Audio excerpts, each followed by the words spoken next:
Hello everyone, আসসালামু আলাইকুম। বরাবরের মতো নতুন একটা ভিডিও নিয়ে চলে আসলাম। সেটা হচ্ছে OnePlus 8, OnePlus 8T, OnePlus 9, OnePlus 9R এর একটা OLED ডিসপ্লে রিভিউ নিয়ে।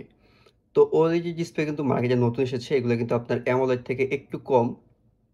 তো এই ডিসপ্লেগুলো কিন্তু মার্কেটে খুবই ভালো চলতেছে। তো অনেকে কিন্তু কমেন্ট করতেছেন, ভাই একটা OLED ডিসপ্লে রিভিউ দেন, ভাই একটা OLED ডিসপ্লে রিভিউ দেন। তাদের জন্য কিন্তু এই রিভিউটা নিয়ে আসলাম। তো এই ডিসপ্লেটি কিন্তু খুবই ভালো।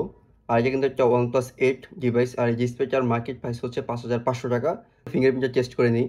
তো এটা কিন্তু আপনার AOD ডিসপ্লেটা কিন্তু খুবই ভালো পরিমাণে কাজ করতেছে। আর এটার যে দেখতেছেন পাঁচ হোলটা কিন্তু খুবই ন্যারো। আর এটার বর্ডারগুলো কিন্তু আপনার অ্যামোলেড থেকে একটু বেশি, কিন্তু IPS থেকে কিন্তু কম। তো এটা কিন্তু আপনার অ্যামোলেড আর IPS এর মাঝখানে পড়ছে, তার মানে এই না এই ডিসপ্লেটি খুবই ভালো। তো এই ডিসপ্লের মধ্যে কিন্তু অনেক সমস্যা থাকে, যেমন হচ্ছে আপনার ফোনটা রিসেট দেন বা রিস্টার্ট দেন, হঠাৎ করে ফিঙ্গারপ্রিন্ট ডিসেবল হয়ে যায়।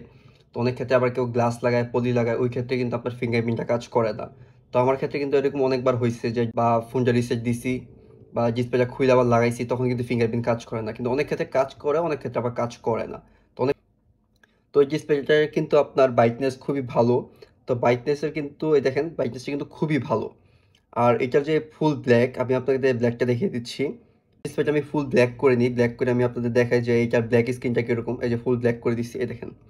কিন্তু ফুল ডার্ক ব্ল্যাক করে দিচ্ছি, দেখছেন? এটা কিন্তু ফুল ডার্ক ব্ল্যাকের মতো হচ্ছে না।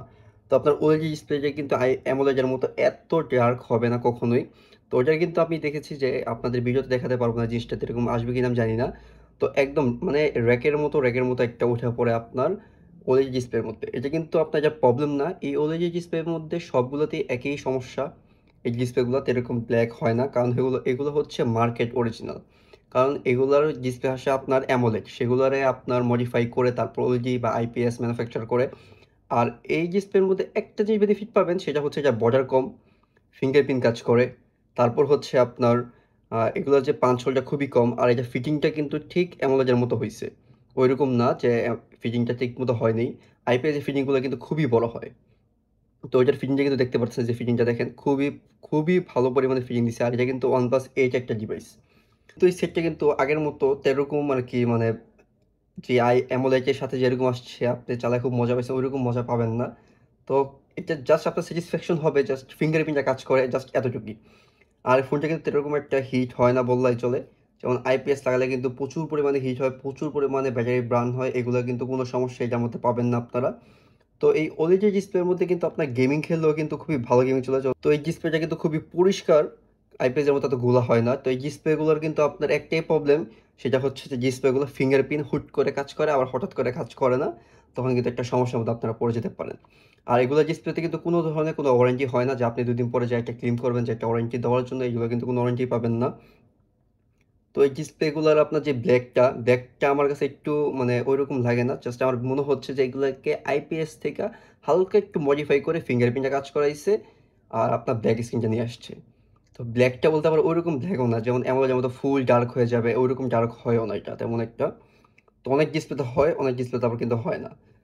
তো এই ক্ষেত্রে কিন্তু আপনারা যারা OLED ডিসপ্লেগুলো লাগাবেন, অবশ্যই চেক করে লাগাবেন। ফিঙ্গারপ্রিন্ট যতই চেক করুন না কেন, যদি আপনার কপাল খারাপ থাকে তাহলে কিছুই করার নেই। আর এই দেখেন, আমি আপনাদের দেখাই, দেখেন কত স্মুথ। আর এটা কিন্তু 120 হার্স একটা ডিসপ্লে।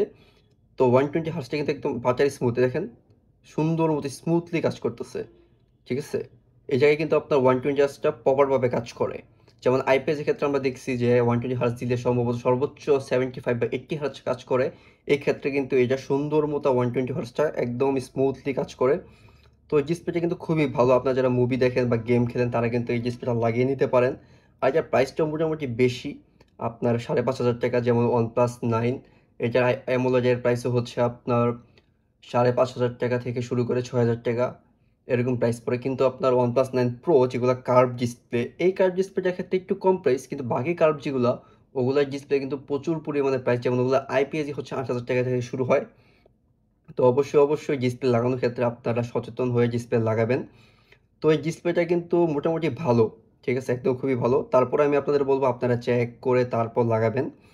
তো এই যে ব্ল্যাক, ন্যারো, টাচ স্মুথ, তারপর হচ্ছে বেজেল, সব দিক দিয়ে ডিসপ্লেটা জোস একটা ডিসপ্লে। তো যারা লাগাতে চান তারা কিন্তু অনায়াসে ডিসপ্লেটা লাগিয়ে নিতে পারেন। এটাই হচ্ছে আমার একটা OLED ডিসপ্লে ডেপথ রিভিউ। দেখা হচ্ছে পরবর্তী আরেকটা ভিডিওতে। তবে আমার ভিডিও লাইক, শেয়ার, সাবস্ক্রাইব করবেন এবং বেল বাটনটা ক্লিক করে দেবেন। দেখা হচ্ছে পরবর্তী আরেকটা ভিডিওতে। আসসালামু আলাইকুম।